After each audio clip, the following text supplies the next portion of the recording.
അതിന്റെ ഇടയിൽ ആരടാ എന്നും പറഞ്ഞു സുഖിച്ച് കളിച്ച് വന്നോണ്ടിരിക്കുന്നു ഞാൻ.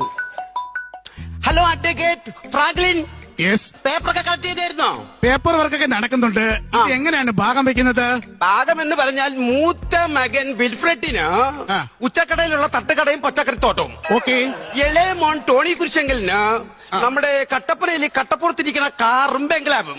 ഓക്കെ, ഈ മക്കളൊക്കെ എവിടെയാണ്? അവരൊക്കെ അങ്ങ് സ്റ്റേഷനിലാ കിടക്കുന്നേ. അയ്യോ, ഈ കൊച്ചു കുട്ടികൾക്ക് ഇത്രയും സമ്പത്തൊക്കെ എഴുതി കൊടുക്കണോ? എങ്ങനെ? അല്ല, രണ്ടു മക്കളും സ്ലേറ്റിൽ കിടക്കുന്നു എന്ന് പറഞ്ഞു. കൗണ്ടറിന് നല്ല ദാരിദ്ര്യമുണ്ടല്ലേ? ഉണ്ടുണ്ട്. അല്ലെങ്കിൽ ഇങ്ങനെ ക്ലീൻ സാധനം അടിച്ച് കയറ്റി വിടത്തില്ലല്ലേ? പിന്നെ ബാക്കി വരുന്ന വസ്തുക്കളൊക്കെ എന്റെ ടുട്ടുവിന് കൊടുക്കണം. ആരാണ് ഈ ടുട്ടു? എന്റെ ഹസ്ബൻഡ്.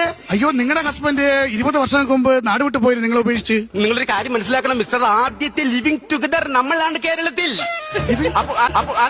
അപ്പോൾ ഞാനും